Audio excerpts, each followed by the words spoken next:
بسم اللہ الرحمن الرحیم۔ شروع اللہ کے نام سے جو بڑا مہربان اور نہایت رحم والا ہے۔ ناظرین، عربوں کا مشہور بت جو صفا اور مروہ پہاڑیوں پر پوجا جاتا تھا، اور ان بتوں کو لوگوں نے اپنے ہاتھوں سے نہیں تراشا تھا، بلکہ یہ ایک جیتے جاگتے حقیقی انسان تھے۔ انہوں نے خانہ کعبہ کے اندر ایسا کیا جرم کیا تھا جس کی وجہ سے اللہ تعالیٰ نے انہیں ایسا خوفناک عذاب دیا جو آنے والوں کے لیے عبرت کا نشان بن گئے۔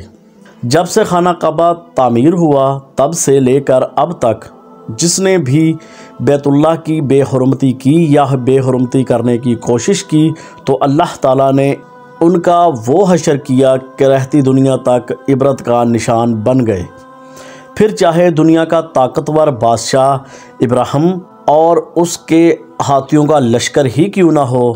اس کے علاوہ تاریخ میں کئی واقعات ملتے ہیں جنہوں نے خانہ کعبہ کی بے حرمتی کی، ان کو اللہ نے دردناک عذاب دیے اور تباہ کر دیا۔ اس کی ایک مثال اوصاف و نائلہ، اوصاف بن یالا اور نائلہ بن زید۔ قبیلہ بنی جرم ایک مرد و زن تھے۔ نائلہ ایک خوبصورت اور حسین لڑکی تھی جو اپنے قبیلہ میں یمن کے کسی علاقے میں رہا کرتی تھی۔ یہ خوبصورت حسینہ قبیلہ بنی جرم میں اپنے حسن کی نمائش کیا کرتی تھی اور وہ فاحش کپڑے پہن کر گھر سے نکلا کرتی تھی، اور قبیلے کے نوجوان اس کے پیچھے چلا کرتے تھے۔ ہر کوئی اس سے تعلق قائم کرنے کا خواہش مند تھا۔ ان میں قبیلے کا سردار کا بیٹا بھی شامل تھا، اس کا نام اوصاف بن یالا۔ اوصاف اور نائلہ آپس میں محبت کر بیٹھے اور یہ محبت بہت جلد خباثت میں بدل گئی۔ انہوں نے آپس میں ناجائز تعلقات قائم کر لیے۔ جب بھی موقع ملتا دونوں زنا میں مشغول ہو جاتے۔ اس طرح یہ سلسلہ یوں ہی چلتا رہا۔ جب ان کے گھر والوں کو پتہ چلا تو وہ ان کے خلاف ہو گئے، ان کے ملنے پر پابندی لگا دی۔ ایک دفعہ کا واقعہ ہے کہ بنی جرم کا قافلہ حج کرنے کے لیے مکہ کے لیے روانہ ہوا۔ یہ دونوں بھی اس قافلے کے ساتھ حج کرنے کے لیے روانہ ہو گئے۔ قافلہ مکہ پہنچا تو یہ دونوں بھی ساتھ تھے۔ ایک روز کعبہ میں لوگوں کی تعداد بہت کم تھی، آس پاس کوئی بھی موجود نہ تھا، لہٰذا شیطان نے ان کے دلوں میں وسوسہ ڈال دیا۔ وہ دونوں خانہ کعبہ میں داخل ہو گئے اور زنا کرنے لگے۔ ان کی اس خباثت اور خانہ کعبہ کی بے حرمتی سے زمین و آسمان کانپ اٹھے، سمندر کی موجیں جوش مارنے لگی اور اللہ کی طرف سے عذاب نازل ہو گیا۔ ہوا یوں کہ جب وہ خانہ کعبہ کے اندر بدکاری کر رہے تھے، اس وقت ان کی روحیں قبض کر لی گئیں اور ان کے جسم پتھر کے بن گئے۔ یہ منظر انتہائی خوفناک اور عجیب و غریب تھا۔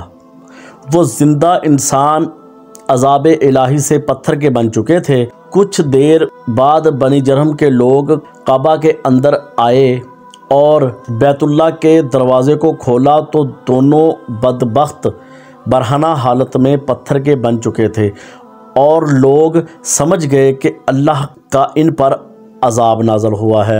لوگوں نے دونوں کے جسموں کو اٹھا کر باہر زمین میں گاڑ دیا تاکہ یہ عبرت کا نشان بنا رہے۔ کچھ دن گزرنے کے بعد مکہ کے لوگوں نے اوصاف کے بت کو اٹھا کر کوہ صفا کے مقام پر رکھ دیا اور نائلہ کے بت کو اٹھا کر کوہ مروہ کے مقام پر رکھ دیا۔ صفا اور مروہ دونوں پہاڑیاں خانہ کعبہ کے قریب ہی ہیں۔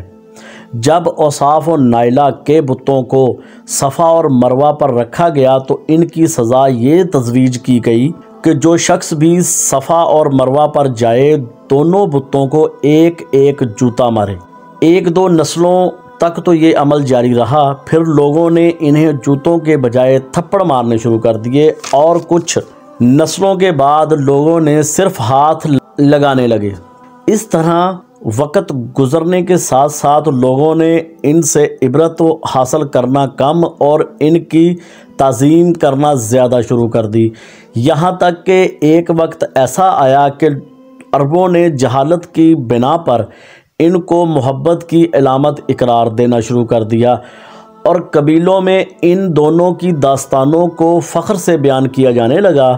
آہستہ آہستہ یہ دونوں محبت کی دیوی اور دیوتا اقرار پائے۔ 5ویں صدی میں اوصاف و نائلہ کے ان دونوں بتوں کو عربوں کے بڑے بتوں میں شمار کیا جانے لگا، جن کے آگے لوگ سجدہ کیا کرتے اور قربانی بھی دیتے تھے۔ حضرت زید بن حارث فرماتے ہیں کہ جب مشرکین مکہ بیت اللہ کا طواف کرتے تھے تو اوصاف اور نائلہ کے اس بت کو چھوتے تھے۔